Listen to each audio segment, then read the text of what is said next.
What's up, everyone? Welcome to another episode of the Earbuds Podcast. This is a podcast where two good buds talk about one good album for a good amount of time. Today is a little different.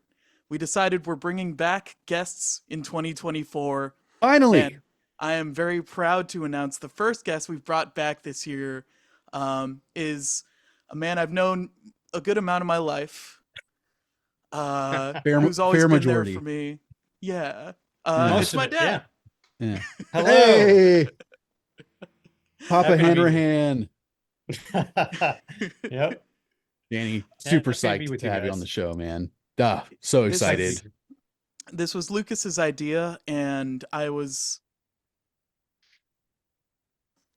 I don't know. I was excited to bring you on just because you are pretty much the soul. You're kind of you got me into music, listening to, Rush early on, Linkin Park, Mhm. Yeah. and Van Halen, this is an album we've been meaning to talk about since we started the show. Awesome. And glad we could have you on. Big album for me. Yeah. So I'm kind of the right person to have on who isn't in the biz. Just a huge fan of Eddie. As you know, back in the day, he's the reason I picked the guitar up and learned how to play.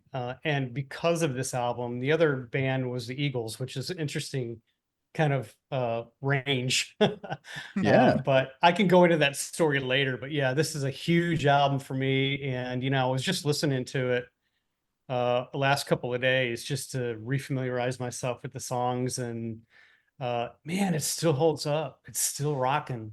That's what I think. It's one of the, I don't know, time passes on. It's one of the few albums from like this era of music that I still enjoy listening to pretty regularly.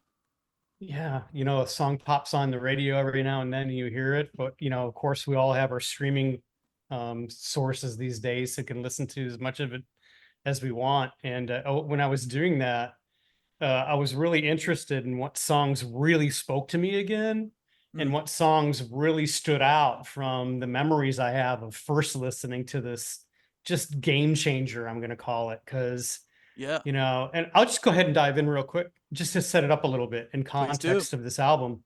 Yeah. So think of so the time ready. it came out. Yeah, think of the time this thing came out, right? I was 14. And 78, it was I believe. 70. Yeah, it came out and it was released in April of 78. Perfect And age. at that 14 time, for this record. oh man, it was. Well, the story goes, I'll tell you in a second, but I think it's important in context because the music that was out around that time, if you look at it, you're talking about Saturday Night Fever time, right? You're talking about Blondie and Funkadelic, and there were a few rock bands who were coming out at that time. The Police released Alanis d'Amour. The Clash had some stuff out there. The Talking Heads, Cheap Trick. Yeah, I was gonna say Bob Cheap Seger, Trick, like Foreigner. this, Yeah, yeah. there were AC/DC. but man, like as a this. 14-year-old, I'm dying for something that really spoke to me. And Van Halen came out in a barrage, right? The story goes, it's a true story. And I'm still friends with this guy, by the way, many years ago. But I was riding my bike to my best friend at the time. His name was Bill Kruger. He lived in condominiums, and I was riding my bike to his house. And picture, if you will, these condos, and they've got the windows or screened windows in the front. And a guy had these two humongous speakers. It must have been 2.5, 3 feet tall, pointed out his front into his front yard. And the very first thing I remember hearing, in fact, he literally knocked me off my bike, was the blaring horns at the beginning of that album. Running with the Devil. That, Yeah. and I literally jumped off my bike and I was like, what am I hearing? Is it I didn't know if it was police. I had no idea what was going on. And then all of a sudden just they hit that bass line and then the guitar kicks in. And that was the beginning of the end. It was over from that point on. And then the next song I heard was Eruption, and then, on and on and on. But it literally, I remember that to this day, all these years after, I remember that because very few albums upon first listen had that sort of impact that this album had. It literally knocked me off my bike. Well, yeah, Crazy. I read on the Wikipedia that this was a big influence to ongoing like metal that would define the 80s. And it's so Mhm. weird to think of this music as metal in the modern era, I guess. Yeah, I was trying to Yeah. contextualize like what this album meant because for me, Van Mhm. Halen is such a different thing. You know, like Mhm. I was born in '87. I think by that point, like wasn't Sammy Hagar already singing for them? Probably. Yeah. Right. So Mhm. like to me, Van Halen was always just this kind of like older band. I never really gave them much attention or anything. But when I was listening to this, I was like, wait a second. And I looked when it came out, and it came out in 1978. So Mhm. 45 years ago. Am I right? No, more than Yeah. that. Yeah. Well, I'm not good at math, but I'm going to believe you. It's a Somewhere long around time there, ago. Yeah. probably. Shit. I think it was like 45 years ago. But I was trying to think of like what other bands in 1978 even sounded like this? Because to me, Van Halen was always a hair metal band, kind of like Motley Crue. I always put them in the same category as Motley Crue and Guns N' Roses and like Iron Maiden and stuff like that. But like this album came out 2 years before the first Iron Maiden record. It came Yeah. out 2 years before the Def Leppard debut album, 3 years before the first Motley Crue record, and 10 years before Appetite for Destruction. So Mhm. Yeah. I was like, but all of those are related artists to Van Halen on Spotify. And I'm like, did Van Halen daddy all these groups? Like, did they Yeah. I mean, birth like I all these said, groups? Were they the first yeah, one? I think they were. I mean, again, there were a select few bands out there who you might want to call rock, but they were like the hardest core rock band out there. You might have said was the Clash, and they weren't even. That was a few albums before they were even a deal, right? And then you got like Like again Black Talking Sabbath, Heads and Cheap Trick. Sabbath was old. Yeah, Sabbath had then Led Zeppelin. Of course, Led Led Zeppelin had been Zeppelin. around. Yeah. So they were there, and Led Zeppelin had some albums. But the funny part about Led Zeppelin was I wasn't really into them. I was more into other bands, but I later appreciated Led Zeppelin, probably because of Van Halen and the things that they were. In fact, the funny story about that I read recently, catching up with this album, is that Eddie, if you go on YouTube, you could find it. Um, he never claimed to do the tapping, hammer-ons, and pull-offs that he does. He claims I never said I invented that, but he learned how to do that by going to a Led Zeppelin concert. He had seen Jimmy Page do his one-handed hand up in the air while he was playing the guitar, Yeah. and he was Yeah. just doing it, and he goes, "Wow!" And then he started doing it himself, and that led to him actually doing his own version of it, which is, obviously infamous nowadays. And Eddie was my guy. I used to have a strap on my guitar with his pictures of him and buttons on it, and I always try to emulate him. And he was. I joke that he was the single source of joy and heartbreak as a guitar player, because yeah, I mean, as much as I loved him and he just everything he did, I loved. I knew I would never be able to play like that, and No, and he's been a singular talent, which even looking past their musical influence, nobody plays like Eddie, and nobody played like Eddie certainly. And I mean, it's not even a hot take to say it's the core of the band is oh yeah, Eddie's playing yeah. and how Eddie's like David Lee Roth is just there to be a front man and do, to have a fun vocalist to kind of like elevate the music a little bit. But like Yeah, Eddie's the star of the band. he the is. If Eruption is not enough of an indication that like Eddie is meant to be the star of the band, Absolutely. you know? Absolutely. There's a interesting story on, you mentioned Sammy Hagar earlier. You can look this up on YouTube too. And they were Sammy Hagar and Michael Anthony, who was the bass player originally for Van Halen. And I can't remember the drummer's name, but the guitarist for this band, I think they're called Chickenfoot, uh, Oh was Joe yeah. yeah, Satriani. Chad Smith. Uh, Yeah, and Chad they Smith. were on Howard Stern, and you know, I consider Joe Satriani probably one of the most technically gifted guitar players ever. And he was having a problem playing Eddie's stuff.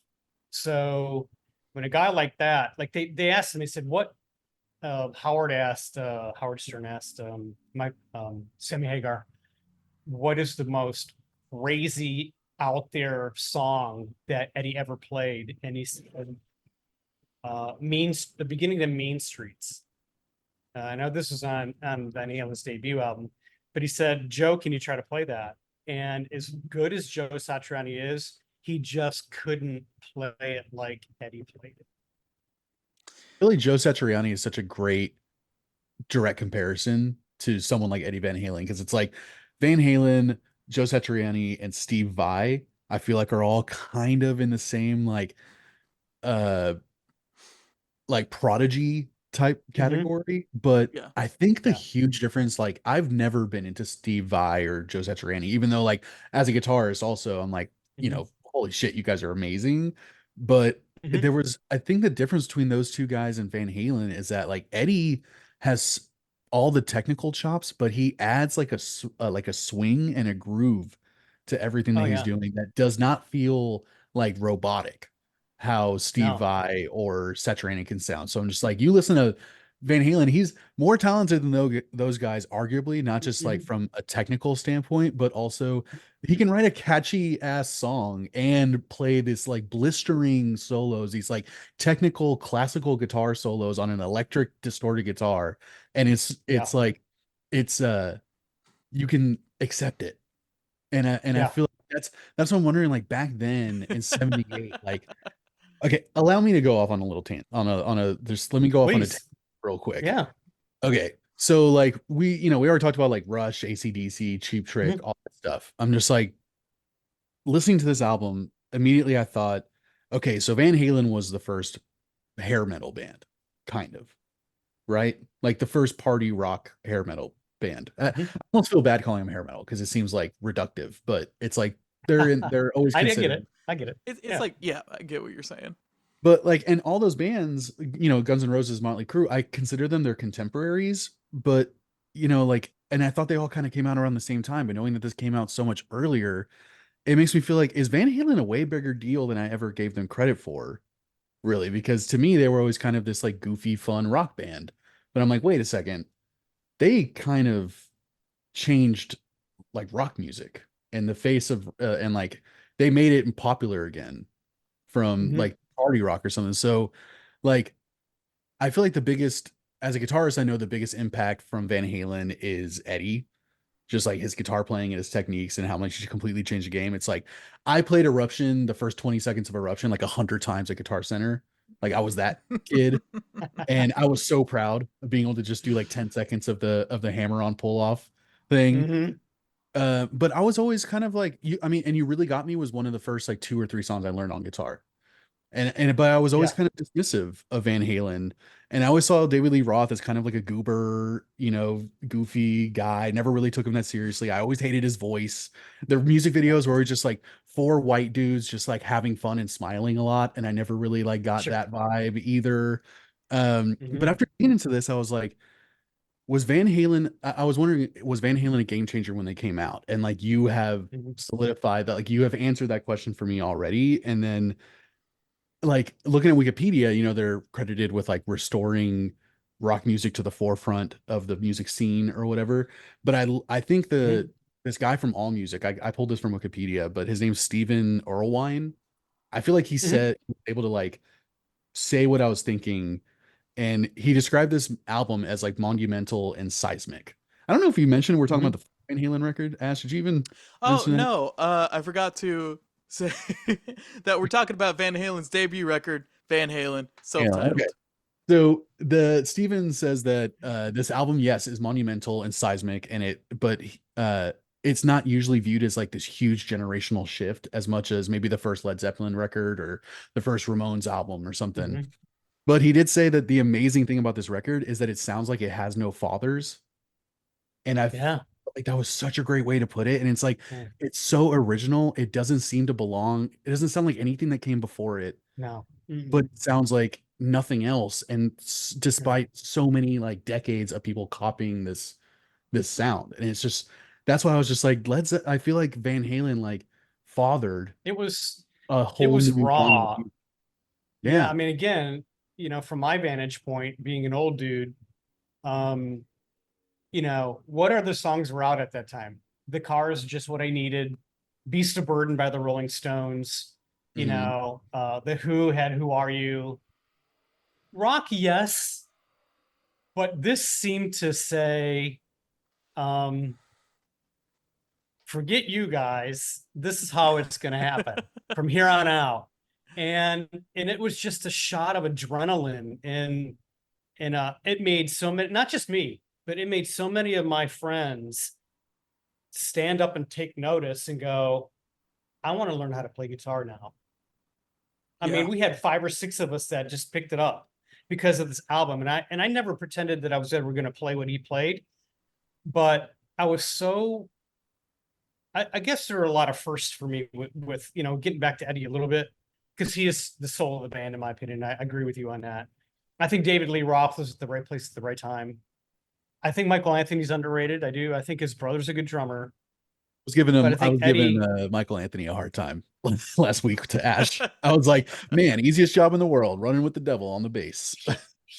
yeah, yeah, I mean, I think his claim to fame in the band though is his vocals. Yeah, he's Like doing the backups that are he did very a Man, lot I of was so backup curious about vocals. that. yeah. Okay. But the first time I ever heard anybody do that level of hammer on and pull offs in context of making a song, not just for effect, but Exactly. as part of the song, was mind blowing. He's so melodic. Even Joe Satriani said about Eddie, the best right hand in the business. Yeah, Mm. He was I so it incredible. I one of the reasons I really adore Eddie Van Halen and always kind of wanted to emulate, like I could never emulate his guitar playing, but the thing I love most about him is that they don't need a rhythm guitarist because he is the rhythm guitarist and the lead guitarist. They hardly It's need a it's so bass, but Ash, True. it's so incredible that you say that, because when I was listening to the album today, I actually wrote that down. And I don't know if you guys know this. Here's a little fact for you. If you listen to the original vinyl Van Halen, they record Eddie on 2 channels, rhythm separate and guitar on another channel. So you can literally pan back and forth and hear only his solo or hear only his rhythm guitar. I noticed It's that and I mind was it's mind blowing, because yeah. when there's a song, let me look at my notes here, because I know it's one of the songs on the album that I wrote down specifically about this, and it's I think it's Feel Your Love Tonight, or one of my favorite ones, which is I'm the One, where they do it opposite, and you hear it, and his rhythm is so incredible on that song, and you don't even really hear it unless you do that, unless you just I- go from one balance to the other, right? And even his solos, if you just listen to his solos, it's just like, this guy is just insane. So yeah, his rhythm is amazing. He was the first to tune down that I ever heard, because they're hmm, tuned down half a step. I never heard anybody do that before in interesting. most I didn't in know that. most of their songs, right? He was the first to use every part of the guitar, right? Oh, Right. Yeah, he was Like like on a in that the bling in the beginning of like Running with the Devil. It's like that's on top of the neck or yeah, either at the bridge, one of the two. it- And I'm like, oh, yeah. And back in the day, we didn't have YouTube, we didn't have video, we didn't have um, we used to call it needle dropping. You had to pick the needle right. up, pick the needle up, pick the needle up. Even yeah. if you had a cassette player, it was really wonky. So a lot of times you go through albums and albums because you just like wear them out. And at the beginning of Atomic Punk, I never knew what that was And then I found out later, after reading a magazine, that it was his palm of his hand against the top of the strings at the The bridge of the guitar. Yeah, it kind of sounds like a Tom Morello move with the Yeah, kind of the first. scratchy wicka Mhm. wicka wicka wicka wicka. Yeah. Dude, I'm Yeah. telling you, And man. Like, listen, you hear this and you hear 30 years of rock music that came after it. I You know, really yeah. do. It's Tom Morello insane. owes a lot of his stuff to Eddie. Yeah, I absolutely. And he'll tell you that. 100%. Yeah, he'll tell you that. A And lot of them, a lot of the guitar players do, for it's also sure. that Eddie was like making his own guitars, right? And Yeah, he had he his knew the infamous chemistry. Frankenstrat. Yeah. Yeah, yeah. Right. And Oh, I I remember have, you uh it, yeah, I don't it was so cool to me when I found out that it was like a guitar he made and he just knows everything that goes into it, but even past that, I remember you telling me a story about Ted Nugent. yeah, If you could recall that for me. I do. Yeah, it's a pretty infamous story, and that Ted Nugent was upset about Eddie because I think they had opened up for, or they had done one of those World Series of Rock they used to do back in the day in the big stadiums, right? And Ted Nugent tried to call out Eddie about, you've got some sort of pyrotechnics going on here. This is fake. You can't play like that. So he said, "Let me get your guitar," because he thought it was all in Eddie's Frankie, he called it. He thought it was all in his guitar. And Ted tried to play what he could play and he couldn't. But Eddie picked up Ted's guitar and played exactly like he played on Frankie. It's Yeah. the person. Yeah. It's the person. And so that to me spoke volumes about, I have a funny story about Eddie. So I was so into him about all those things that you just talked about, right? That Yeah. I had read in like Circus or one of the rock magazines that used to die to get because you couldn't see, you didn't even know what these guys looked like for a long time, right? Because you just didn't have what we have today. Yeah. And I read that Eddie had boiled his strings in paraffin wax. Oh. Paraffin wax is used to soften skin in salons, but back then I read it was about that surfers used to use it to wax their surfboards, and Eddie used to use it to loosen his strings. And so I literally took a set of strings, I found some paraffin wax, and I boiled my strings in paraffin wax. You know what happened? They rusted immediately. I I was didn't do it gonna right. I didn't know how say. to. They completely rusted. So the guy did stuff like that. He was a cutting edge guitar player who, like you said, Ash, knew everything about took the guitar apart, built his own pickups, built his own guitar, eventually built his own, label and brand, but knew how to work everything about the guitar. But he also knew how to really play it. He wasn't just messing around, right? He knew exactly what he was doing, and so he was the first to do all that too. So there's a lot of firsts with him in the band.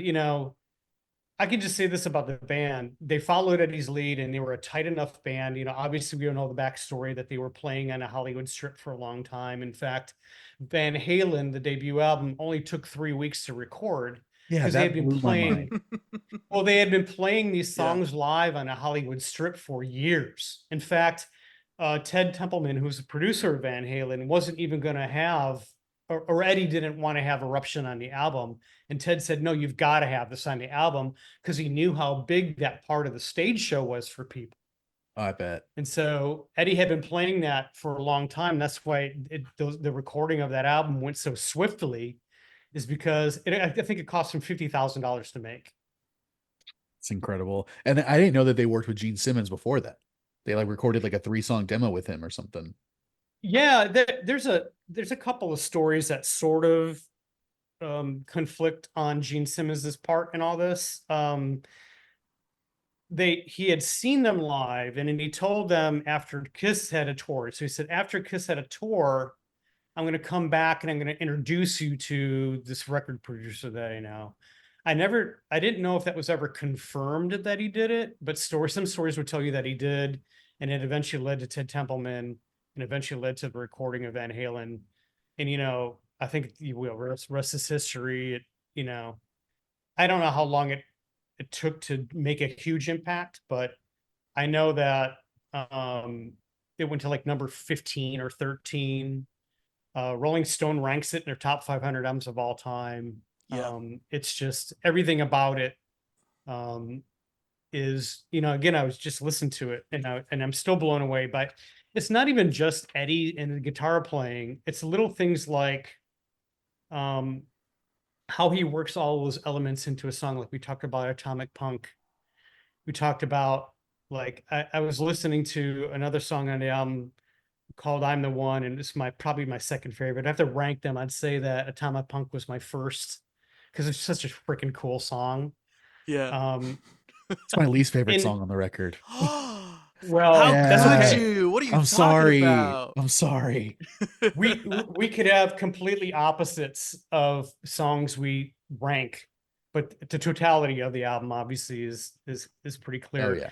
I Oh yeah. think from my perspective, what blew me away about that song was not only the intrigue behind like what's this weird noise he's making at the beginning of it, but there's a part in the song, and I wrote this down at about 2 minutes 11 seconds where he hits two triplets harmonics within 2 seconds. Yeah, I think I remember what you're talking about. And I used to play that back and play that back and play that back and go, how did he just do that? Like it's hard to play harmonics as it is, but he's Yeah, yeah, doing yeah. it and it's part of the song. It's not like, oh, I'm going to show off and just make this happen. It leads you into another section of the, song. I, And I'm the One, which is a fun one. He has 4 different guitar riffs before they even hit 30 seconds in. But it is all in service of the song. It's true. It's like none of it feels like any sort of like a braggadocious showing off, like look how good I am and anything. it It's does a like little bit. It does a Eru- little eru- bit. I'll give that. I'll say that about Eruption. That's a little bit yeah, like, yeah. You gotta overindulgent. you gotta let a guy flex every now and then, you know? Like he's got And if he that was his flex. That was yeah, his that's a flex for flex. When sure. you're as Absolutely. overpowered as Eddie is, I guess you gotta like tone it down a little. I think something we haven't talked about when it comes to Eddie too, which by the way, first I love these little like factoids. It kind of makes you feel like some of this stuff is kind of you it makes me believe in destiny a little bit more when I read stuff like Yeah. Eddie didn't even want to play guitar at first. Like he was a pianist and then he Yeah. wanted to play Yeah. drums. Which Yep. And Yep. if I could talk about that for a second, where go for it. his brother wanted to play guitar and he was Yeah. playing drums, and then they switched. Eddie sounds like he's doing drum fills throughout all of Ooh. these songs. Yeah. Interesting. Good point. That's what like that triplet harmonics reminds me Uh-huh. of, is the ends of these phrases, and he's doing like you know, and it just reminds it's like Perfect. it's how a drummer would play a guitar. Well, That's coming so from a drummer, interesting. that's amazing insight. Yeah, that's so I could interesting. totally, now that you say that, I want to go back and listen to it again because I think that's awesome. And it would make Um, sense why he has that technical prowess, but still can have a groove and a swing. Because if he's approaching it from a drummer's Yeah, perspective, it's like he's going to add that rhythm to it that it needs. which Like in going back to I'm the One, the insane riff that starts off the song, which is somehow extremely fast yet still swingy, yeah, you know? yeah.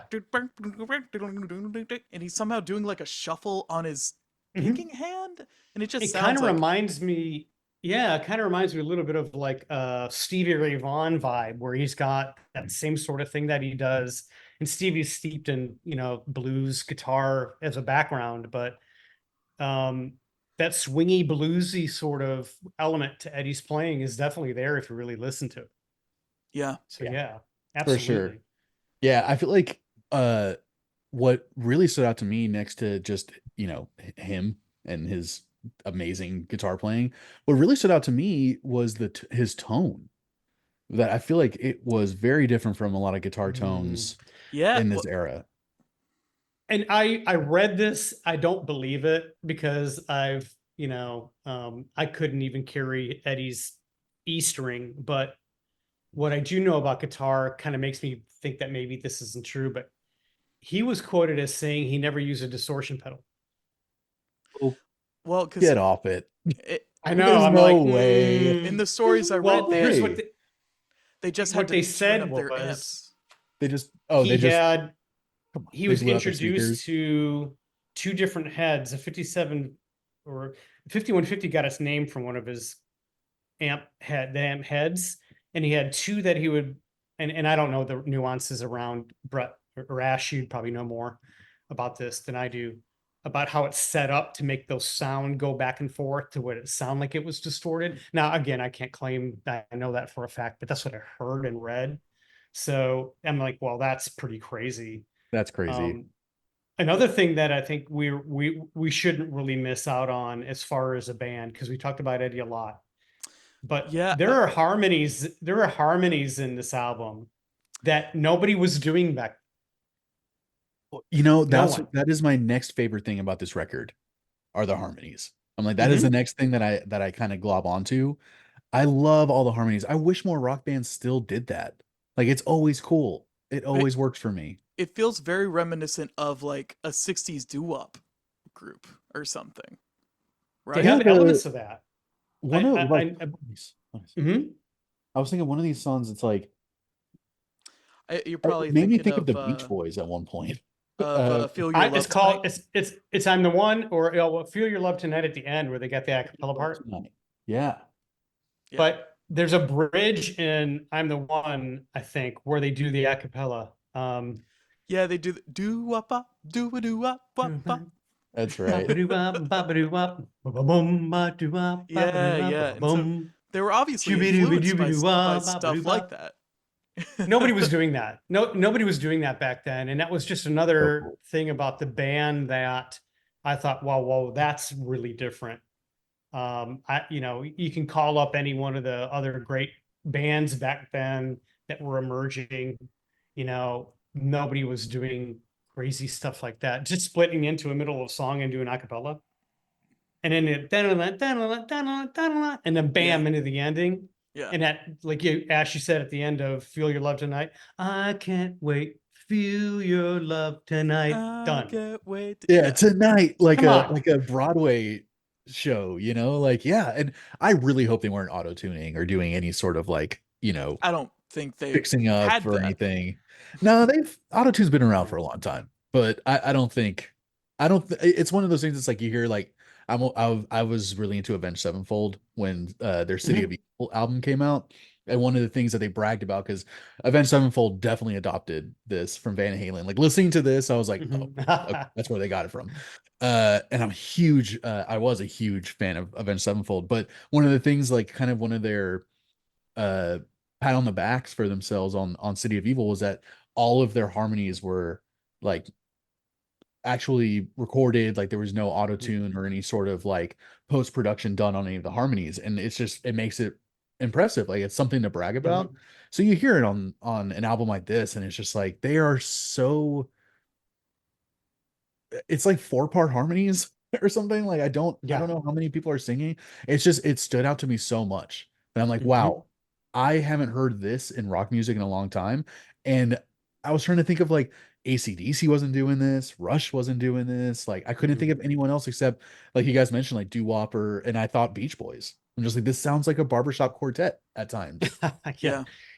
And And if you it look makes it at if so you fun. listen to Sammy Hagar's version of Van Halen, they still have the same harmonies. Mm. And it wasn't David Lee Roth, by the way. And have you seen them like before Eddie passed away? Did you ever see them live? I Ever. can tell you that the harmonies were good. The bad part of Van Halen, especially in the later years, David Lee Roth didn't even pretend to hit those notes anymore. He would Oh literally man. talk his way, like spoken voice, talk his way through some of those parts. But the backing vocals, Michael Anthony and Eddie, were On still point. there.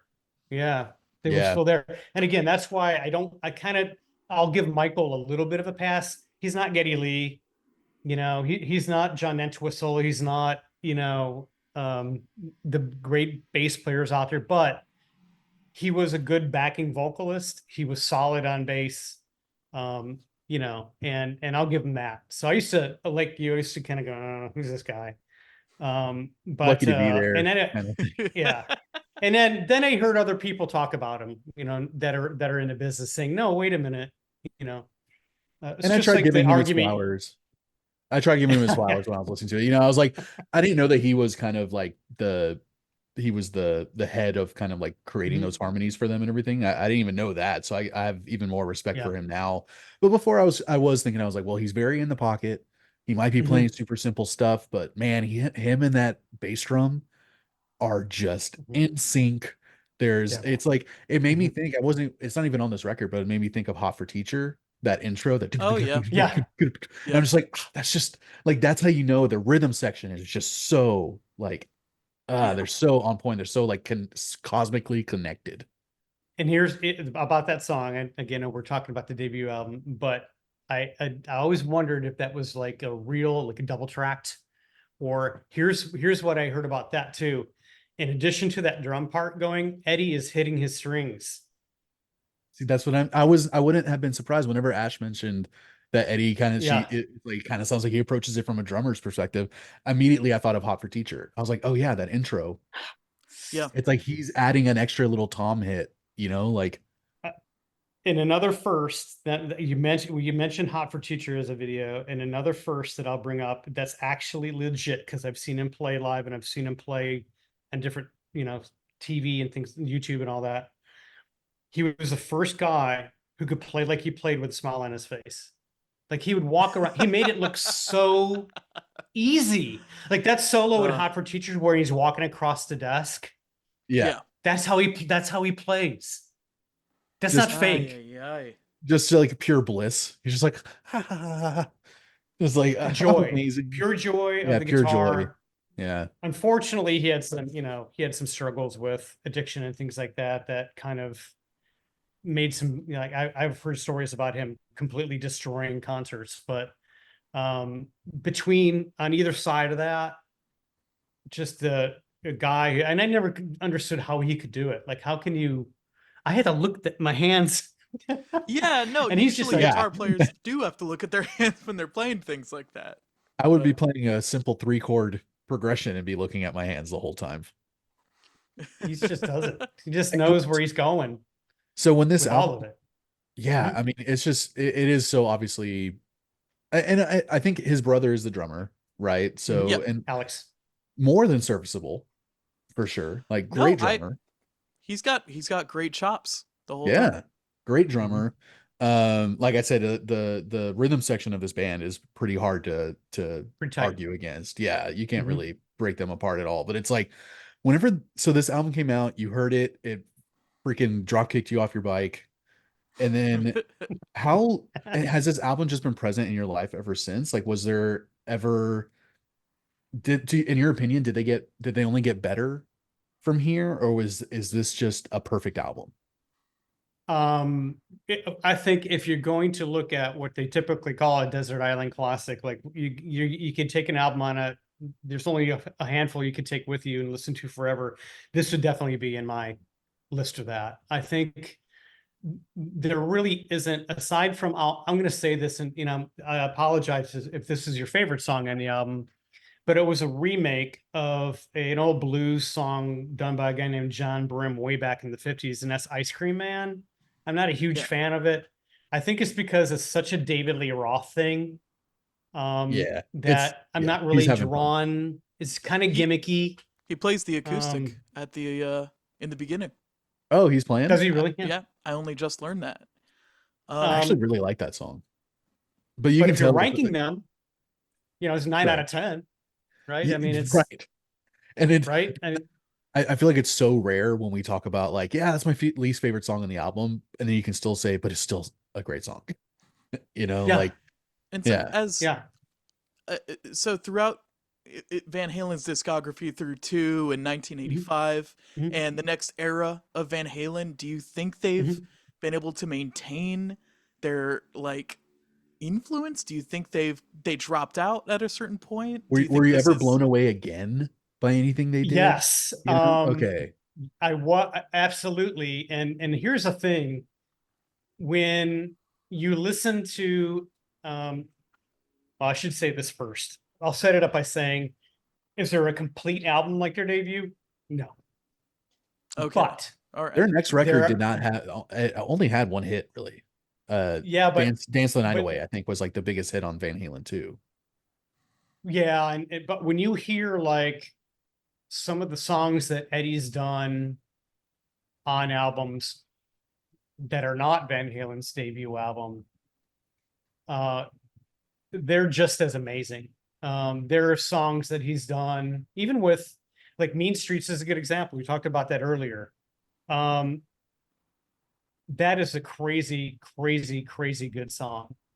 And the guitar playing in that album or that song is just as technical as anything that's on the debut.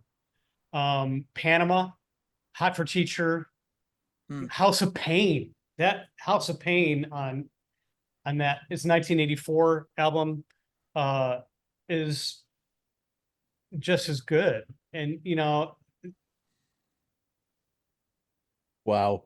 Mean yeah, Streets I is mean, incredible. there's spots, right? There's spots throughout the whole time. Even with Van Hagar, I wasn't a huge fan of that because I'm old school and I came from, but I respect Sammy Hagar as a performer. Hmm. They had some pretty good songs with that guy. They had the only number one album they ever had. I Sure. Can't Drive So 55. That actually came before he joined Van Halen. I didn't know that. Oh, really? That's oh one of I the yeah, thought it was a Van reasons Halen he song. joined Van Halen is because of that I'm song. gonna I'm gonna go back even further. Listen to Montrose. That's Sammy Montrose. Hagar. Now Yeah. I gotta put it on. Huh. Listen to Montrose. There's a song I'm gonna dial. I'm gonna kind of look at it here. I mean, you hear like the intro to House of Pain, and that does sound like almost like late 80s hardcore punk stuff, like Mhm, suicidal tendencies almost type mhm. punk, like circle jerks type stuff. It's so that was another thing that really stood out to me. We're talking I was saying like you hear 3 decades of music after this, like Mhm. listening to this album. Even like Jamie's crying, that swank, Yeah. swank. I'm like, that Yeah. is like Alice in Chains Soundgarden Yeah. style Yeah. playing. Very grungy. Very grungy, and it's 1978. Yeah, the little story behind that is Eddie was embarrassed to bring that song up to the band because he didn't like it very much. He thought it was okay. Mm. It turns out to be one of the bigger hits off the album, but it just goes to show you that that happens sometimes. By the way, that Montrose song is called Space Station Number 5. Give it a listen. It's Okay. pretty cool. For way back in the day when Sammy was a young lad, it's still rocking. Before the Cabo But Wabo. yeah, I mean, well before all of that, like you wouldn't recognize him, right? He was a skinny guy, teen, had all his hair. You wouldn't recognize him.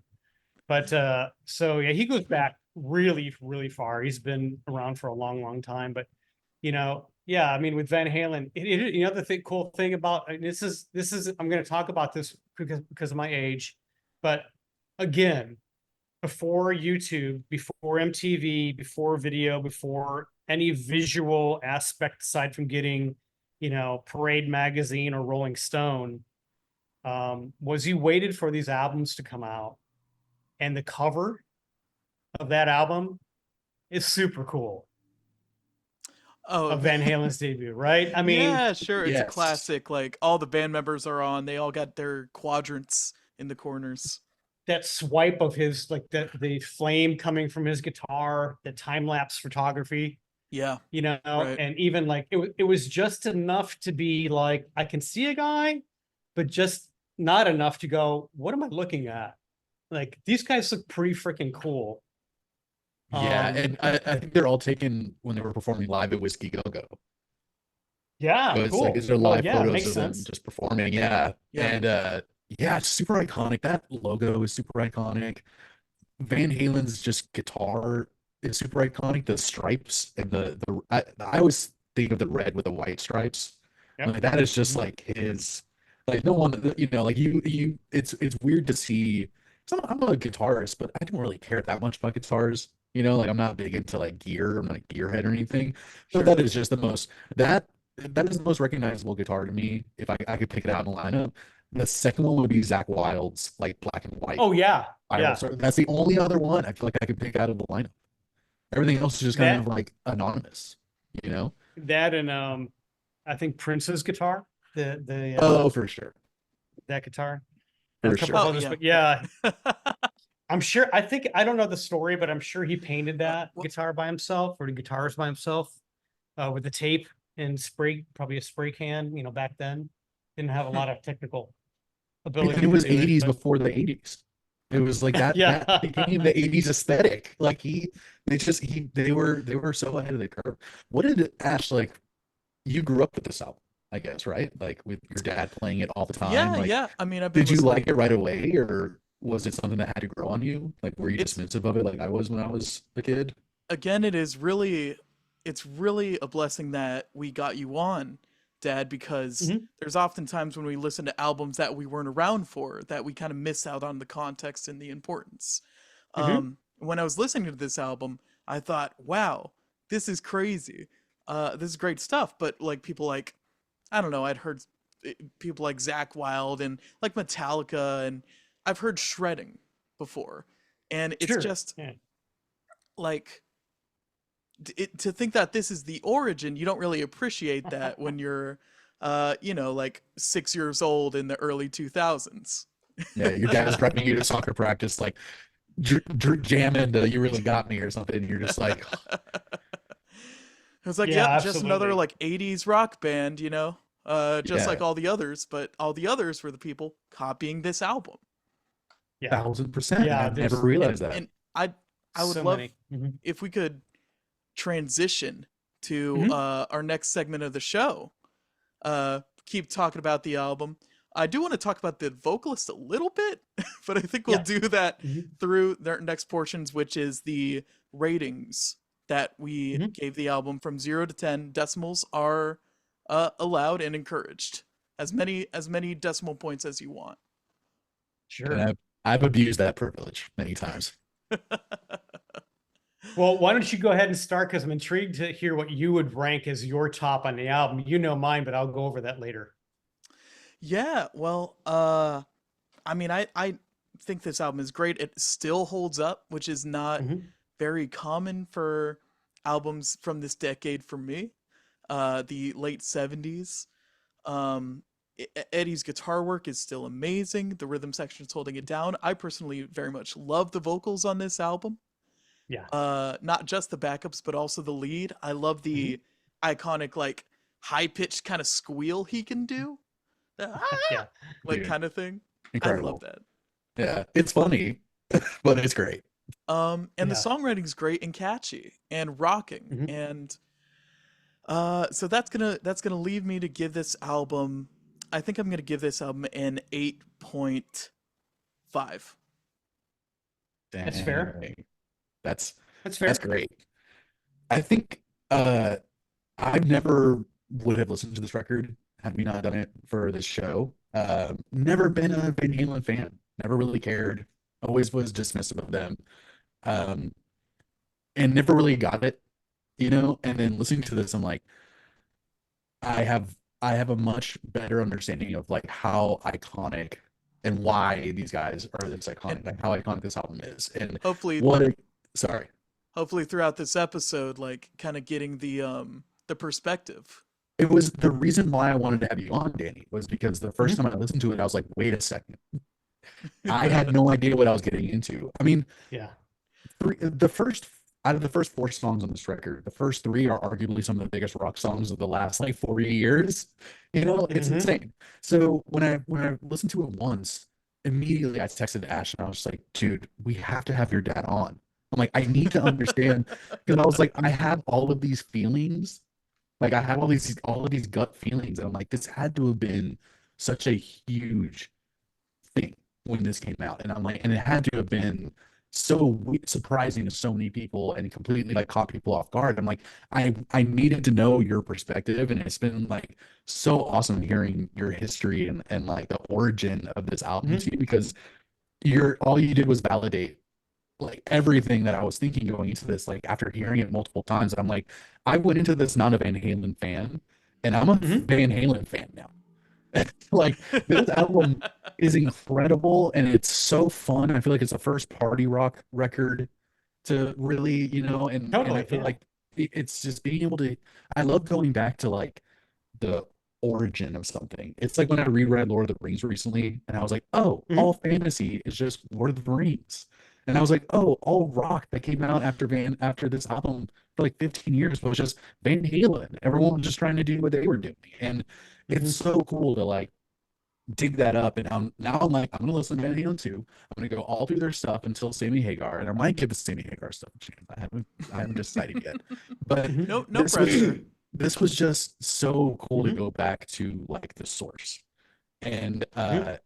and yeah, man, Eddie's next to Eddie's playing, his tone is what really, really caught me off guard. I thought it was gonna sound Mhm. like shit, and it sounded fantastic. I was listening to the Yeah. remastered version, but Mhm. still, I'm sure when it came out, I'm sure it sounded so good on like nice stereo speakers, like but it sounded amazing.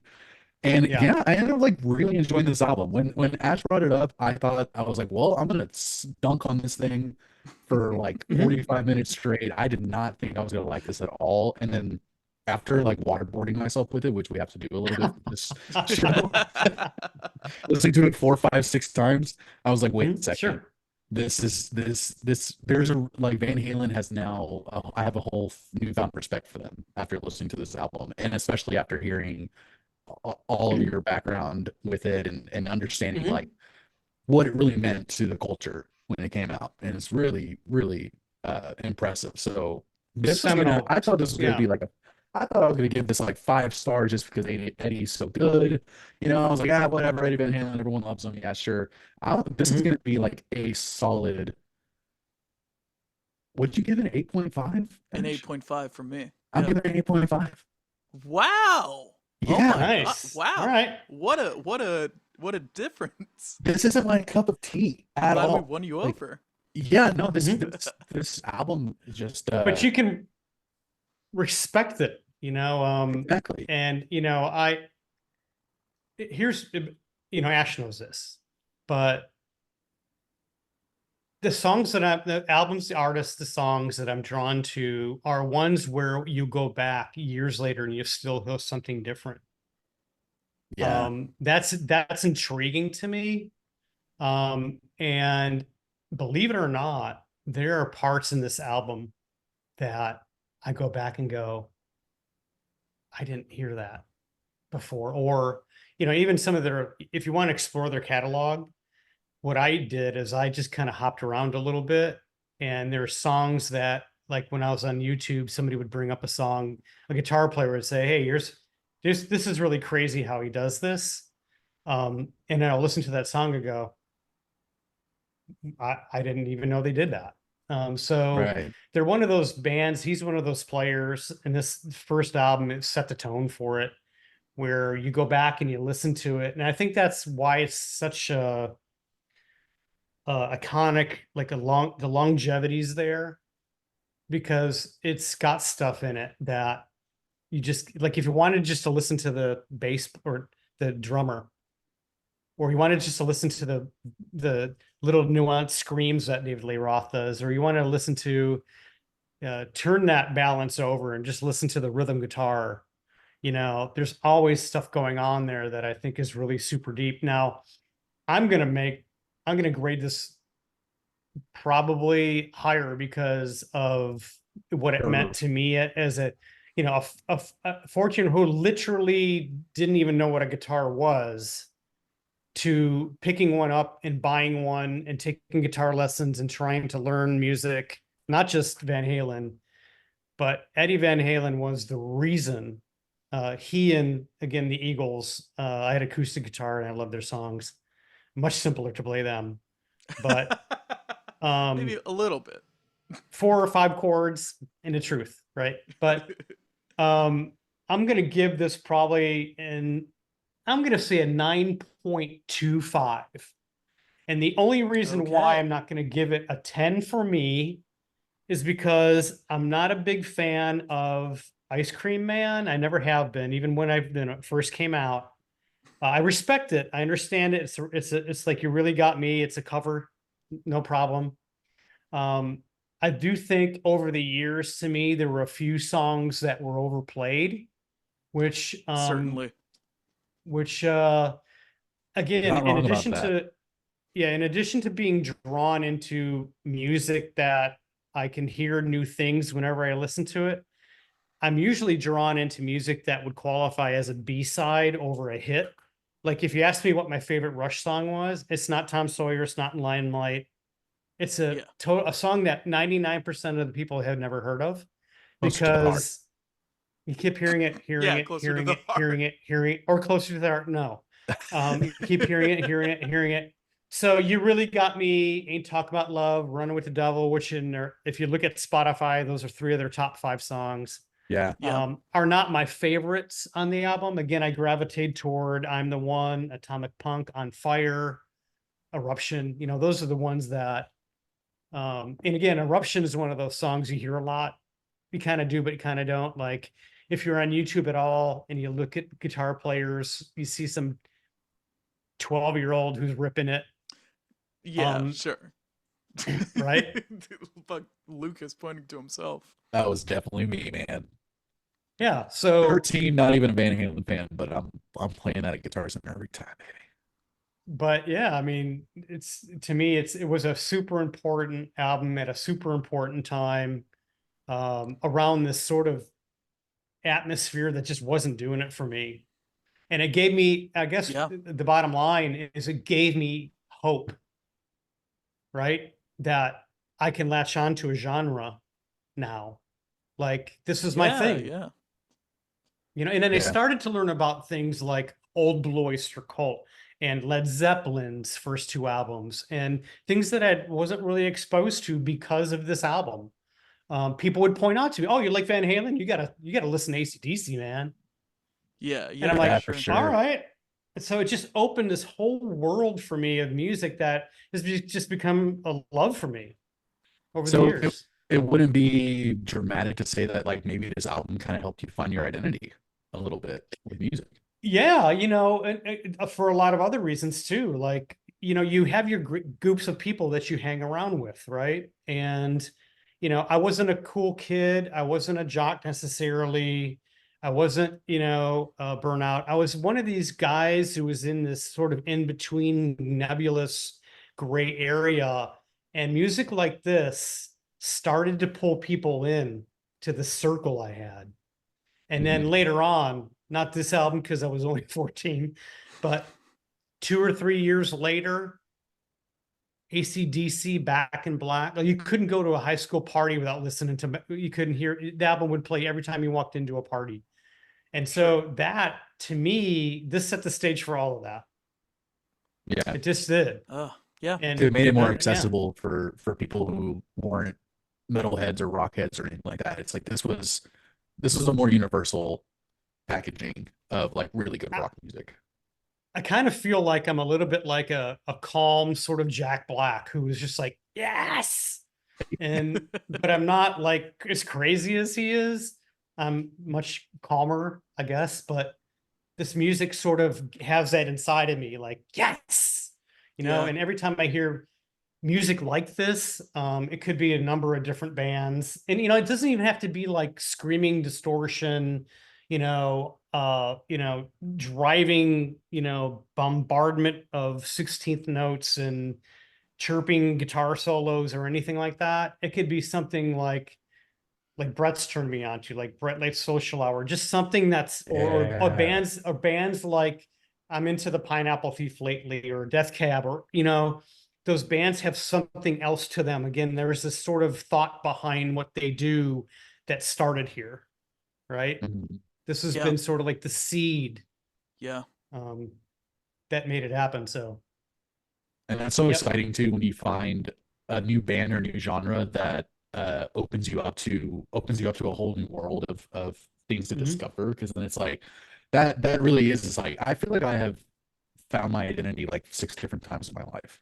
Yeah, I was about to say Yeah. you've go through a good couple phases Yeah. throughout your life. Even since you've known me, I've gone through like Yeah, multiple yeah. different phases of music and they do shape, my overall like self. Mhm. And it is so exciting when you find that, especially like 14. That's why when you said you were 14 when this came out, I thought that is the perfect age to be when this album comes out. Like you're just starting high school, you're like, who am I? You know, you might have like your group of Finding buddies, yourself. but you're like, like not really digging anything on the radio. I guess what I Yep. like, I guess I'm into baseball or something. I don't know what I'm doing. And then all Hmm. of a sudden this album comes out and you're just like, oh, okay, this is me Yeah. now. Yeah. Yeah, I bought my first guitar when I was because of this and again the Eagles, but I bought my first guitar. I still have it. It was a Fender F65. I was 15.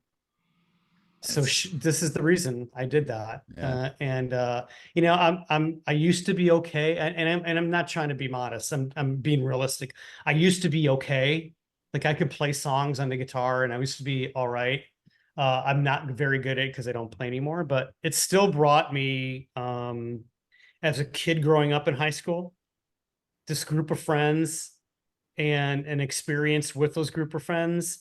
Now, I never took it to the level that both of you took it, where you're playing live. And, I did play basement garage parties and stuff, Yeah. but we never took it live. And so I passed the torch to Ash. But to me, it was still a thing, right? Totally. Again, that was another aspect of my social existence that was born out of finding this album and then learning about more music and more music and more music. So again, yeah, it's like this whole tree of it, right? Yeah. I've gone through a lot of genres too, although I don't necessarily, and maybe I think it's just DNA, but I don't gravitate toward country or jazz so much. I Yeah. respect them in certain ways, but I'm all about other stuff. I just can't get into those for some reason. I've tried.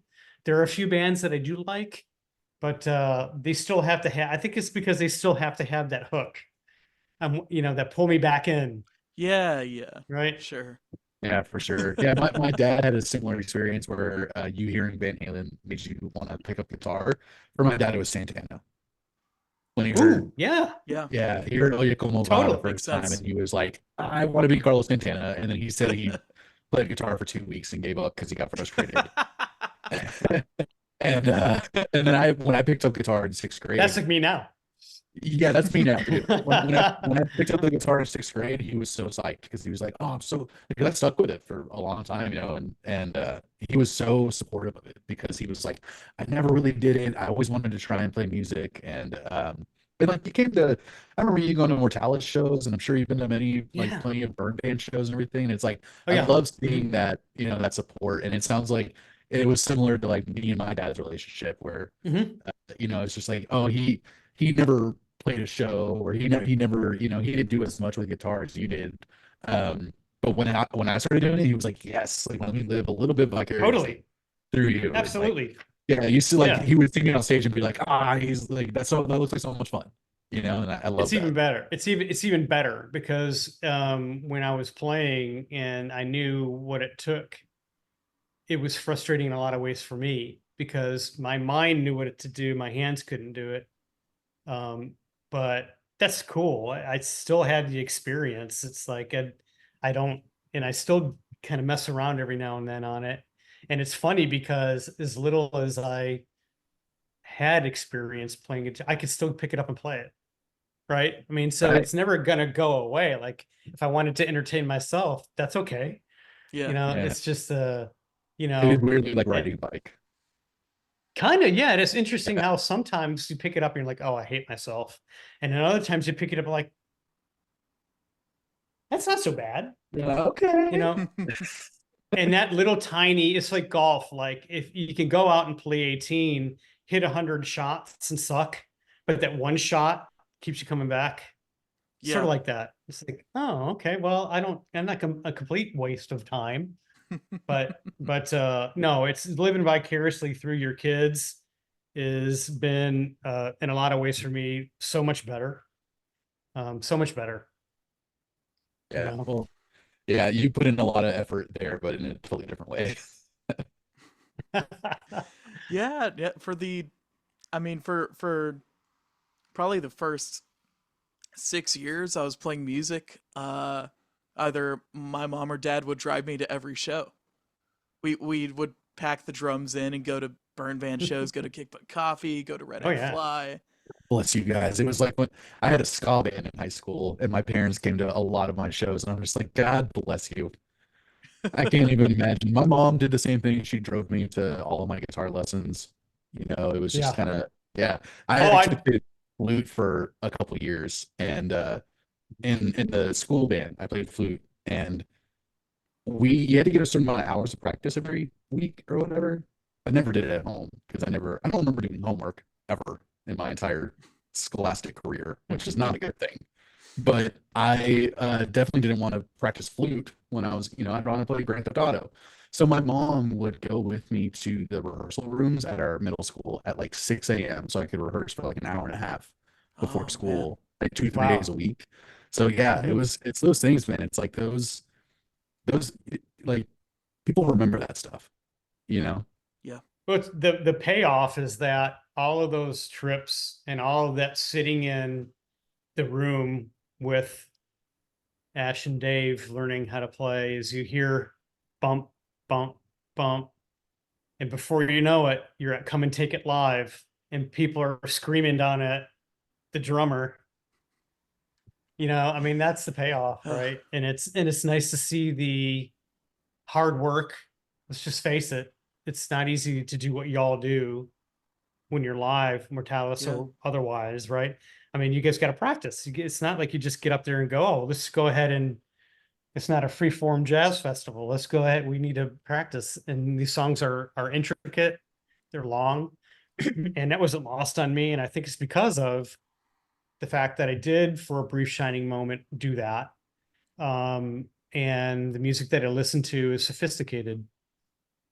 I'm Yeah, just you gonna say it. gotta I think that's one reasons I'm not sort of geared toward country. It's, you know, three chords about beer, women, trucks, and dogs. The worst of it a little bit certainly. though.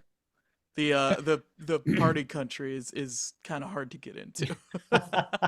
I do like the Hunter Brothers, and I do like some bands that have a lot. There are some country bands out there that have talent. I'd say there isn't out there, but for the most part, you all know that's the reason why I gravitated toward the bands that are, again, you go back and back and back again listening to, because like Van Halen and going back to this album recently has been like, yeah, I can still feel like that excitement that I Yeah, did when I and first listened to it. speaking of which, I'd like to kind of transition to our last little segment here where we talk about our two favorite songs, as well as if you have any like honorable mentions, the narnorables we call them here. Um, yeah, I think also it might Mhm. go without saying that maybe every song is an honorable mention for everyone. Yeah, I yeah, think you can make a Except for case. maybe Ice Cream Man for you. right. Uh, I would say my two least favorite um are Atomic Punk, which I think is Mhm. one of your favorites, right, Danny? Is one of your Mhm. favorites, Fish?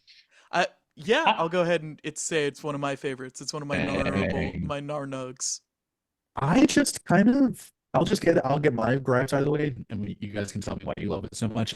It felt a little out of place for me, and it was a little, Fair. but it felt like their attempt at a like a Led Zeppelin type fantasy rock Mhm. song. Yeah, I mean, I agree. it does have that punk momentum throughout the whole Mhm. thing with Well, that especially driving for a guitar. song. And I was disappointed the first time I heard it. I was like, "Ooh, is this gonna be punk?" And then it wasn't. And I was like, "Oh, it's kind of like Led Zeppelin." I'm like, it just never grew on me. I still love that driving feel throughout it. Mhm. Um, it just sounds like it's chaotic and all over the place, but it's still focused. Um, no one could rule these streets at night but me. I've had that tom rhythm, the but I've just that's just been stuck in my head for the last like week, and I've been like tapping it on people, and they're like, "Hey, you gotta like stop doing that." It's like, "Oh, sorry, it's stuck in my head." Yeah, I agree. I think you said it, but chaotic is a great word for it. It's controlled chaos. Yeah. And I think it, again, just because of me being so impressionable as a 14-year-old and diving into this album, when I heard that set of triplets, those harmonics dive into that 211 into the song, I just went, what did I just hear? What was that? And I had to rewind. So that made an impression on me. And I think that's the reason why I'd put it up there. I mean, and by the way, the caveat would be maybe it's not so much 1, 2, or 3, or 1A, 1B, 1C. I mean, because hard, like talk to me tomorrow, and I'll tell you that my favorite one would be On Fire, right? Yeah. In the beginning, like 12 seconds into On Fire, he has this chirping back and forth sound, and I learned again, like Atomic Punk, that it's this toggle switch on the guitar. Another Tom Morello thing. Right. Yep. Another Tom Yep. Morello thing. And so again, we didn't have YouTube or anything like that. So when I found out how he did it, I tried for the longest damn time to make that same sound, and I couldn't do it. But then it occurred to me when I listened to the album as a total that the dude just uses every part of the guitar. Like he just it's just it's a part of it. Yeah. And so those harmonics, that epic way of playing, I think I would list that as my number 2-ish, 3 maybe. And I'm the one because there's so many different, there are at least 8 different riffs, and I'm the one. Like if you listen to it, that could Yeah. be songs by themselves. Yeah. Yeah, Right. they just expanded on it for sure. And I love the cool like the rhythm section, like kind of horse trot kind of Mhm. rhythm. Yeah. And I'm the one. First, maybe the first, and not a lot of cases of people using the double kick in this way of like the that's kind of present in Hot for Teacher as well. Yeah. For sure. That Yeah. Alex utilizes, and that being my second Nar Nug, by the way. Oh, If we're gonna Nice. talk Nice. about it anyway, might as well say. But yeah, love the riffs. Uh, Another great pounding energy, momentum throughout the whole thing. I love the backup vocals especially. I'm the one you love, and faint enough enough. You know. it's a Yeah. weird Yeah. it's a weird It's progression awesome. that it's like it's Yeah. a weird it is like all of a sudden a barbershop-y type melody Yeah. and composition, and it goes right back to like proto thrash, could we call it a little bit? Perhaps Proto thrash. proto Yeah. proto thrash. Man, and we mentioned On Fire too. That is like a legit Mhm. pretty heavy song. Yeah. Yeah. It Like is. I was It's surprised to hear such a heavy song on this album. it's one of the heavier ones for sure, absolutely. And it's one of my favorites on his top 5. Awesome chorus. Ain't Talking About Love is good. He does a scale on Ain't Talking About Love up the neck. That is if you can cop that, you probably can do any scale you want. No, now that you mention it, And Ain't Talking About Love is one of my favorite songs on the record. Really? oh, cool. Yes. That Yeah. weirdly, that as a non Van Halen, I'm a non-Halen fan when I was a kid. This was always my favorite Van Halen song for some reason when I was growing up. I love the guitar riff. Like, I love that riff. I love how the chorus comes in and he kind of like bah, bah, bah, bah, bah, just like Yeah. really staccatos the notes and then lets it hang out. I think it's a It's- cool It sounds like it energy. could have been a Judas Priest song. Like if Oh, yeah. Judas Priest could write this Yeah. song, I feel like it's it would be a slightly different like execution of it, but like this sounds like the same type of genre, like under the same umbrella. But it has, you already mentioned Blue Oyster Cult too, and I thought that I couldn't quantify it or qualify it exactly. It has something to do with the production on it, talk about love, but it kind of sounds like Don't Fear the Reaper to me, like the Yeah, same kinda. type of production. Yeah. Not in What do y'all the, think? the melody or the sound or anything, but it was like the production sounded like it. And the solo is so weird for a Van Halen solo that it almost sounds like something like The Cure Yeah. would have or Yeah. something. Really Very different. good call.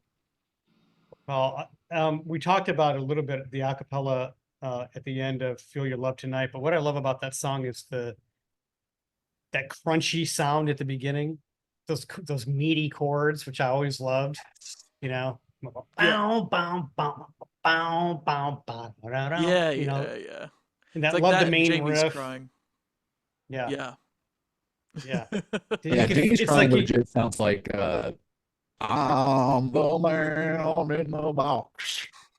That's what it sounds like to me.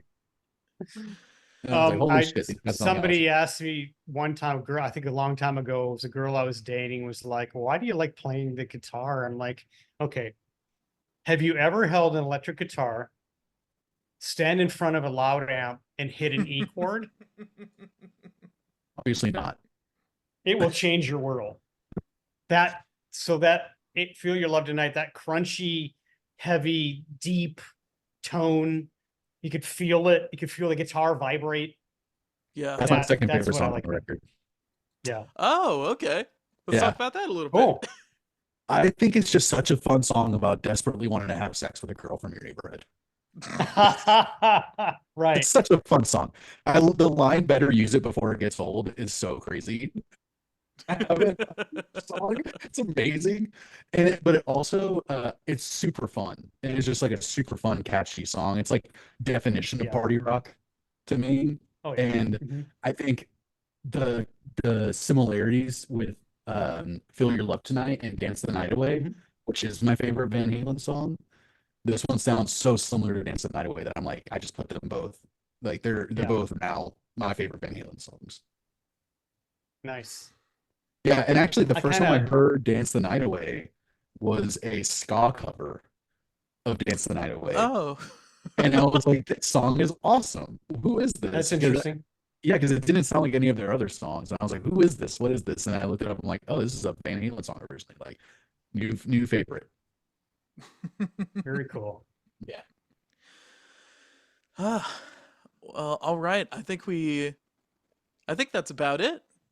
I thank you so much for coming on, Dad. It was really nice My pleasure. to have you talk about all these little factoids and stories and your Yeah. perspectives, and it wouldn't be the same episode without it.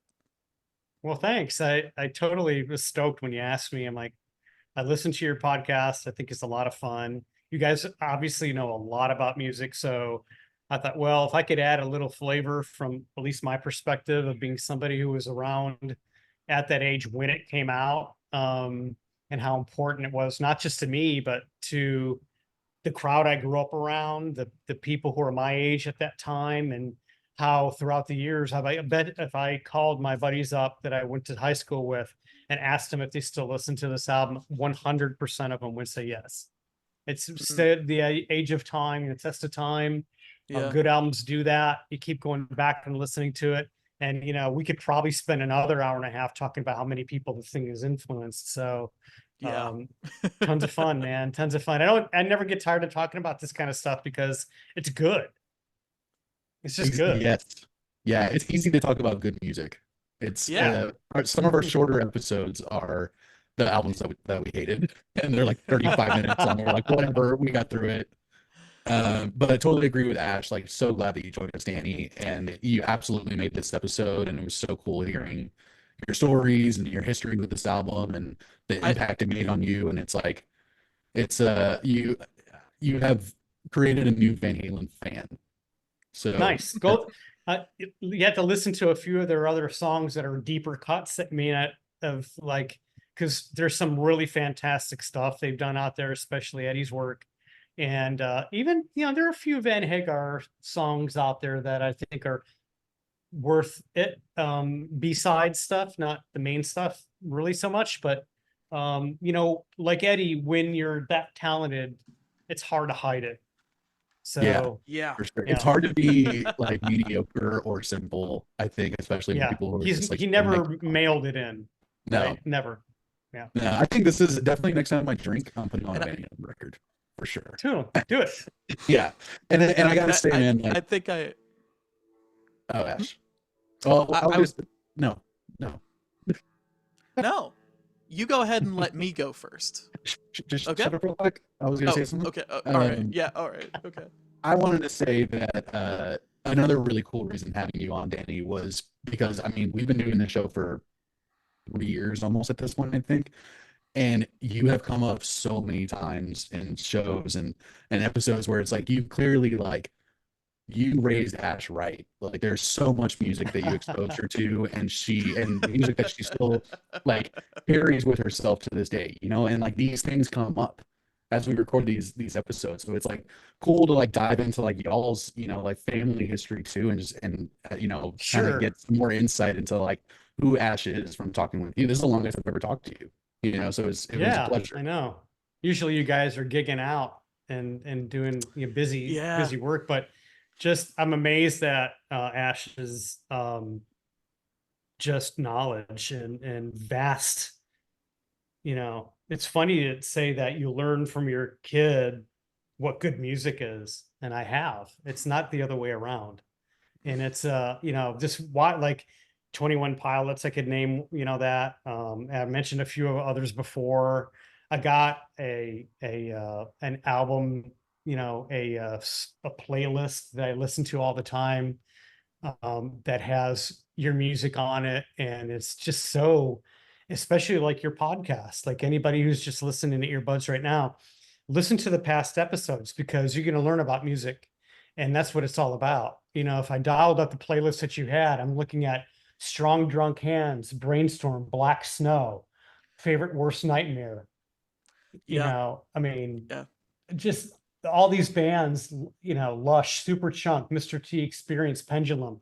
I could go on and on about the music I would have never been exposed to, if it weren't for the relationship we have. And we didn't even have to pay him that much for that endorsement. Yeah, That's crazy. plug. I'm good. I'm good. A hand or hand bump after this episode. All right. And I think I Well, speak for both of us when I say that we'd love to have you on again. Maybe you could Absolutely. like bring in your own album that you would like to talk about. there are some, new ones, and I'm a bit of a laggard when it comes to y'all, when it comes to new music, but every now and then I'll stumble across something that piques my interest. And usually what happens is maybe y'all are the same way, but when I find something, I listen to it ad nauseum until I almost can't listen to it anymore. And then I'll leave it alone and I'll go back to it. So I do that in chunks of new music, right? I don't spread myself as thin as I probably, but yeah, I'd love to. Just let me know. Awesome. Yeah. Absolutely. And with that said, thanks so much, listeners, for listening to this episode. Let us know what you guys think of Van Halen by Van Halen. Were you dismissive like me? Were you ignorant and uneducated like me before this album? Let us know what you guys thought. Or were you educated like Ash? Thanks to Danny. Raised right. My dad had me listening to freaking no, Madonna and Michael Jackson's still really cool. But let us know what you guys thought of this record. Let us know what you guys think of this show. Leave us a rating, a review. Check us out on YouTube if you want to watch the video version of this. We're on every podcast platform. Recommend it to your friends. And yeah, man, I don't know. Oh, I know what album I'm talking about in the next episode. Yeah, I do too. We've had this album on our to-do list for 3 weeks now, almost a month. Yes, I got. Do we get a sneak peek, or do we need to tune in? We always kind of give a little. We always give the little right. Easter egg away at the end of the episodes. Right. I was very sick last week, so that's why we had to reschedule. So I appreciate that as No worries. well. Mhm. But yeah, we are going to be listening to one of my favorite indie rock albums by a band called Maps and Atlases. The album is called Be Aware and Be Grateful. Super excited to talk about this. Ash, I don't think you ever had listened to them before. No, this is the first I've dove into them, and well, you'll have to tune into the episode to Okay. see exactly my thoughts on it. Right, But that's not a good time. I'll give one of these at the moment. All right then. Oh, all right. All right. That's Give good. it an okay emoji. Maybe So, maybe one of these will pop up in the episode. oh. But you got to tune in. All right. Well, cliffhanger. Let's leave people there. Right. Danny, thanks Hey, again. thanks, for coming guys. in. Thank you so Thank much. you. I will make sure I tell people to tune in. We'll see what happens. Yes. Awesome. Let's get that ad Can't revenue. wait. All right. Ash, this was good. Lucas, this was good. Bye, buddies. Bye. Bye. Have a good night. We'll see you.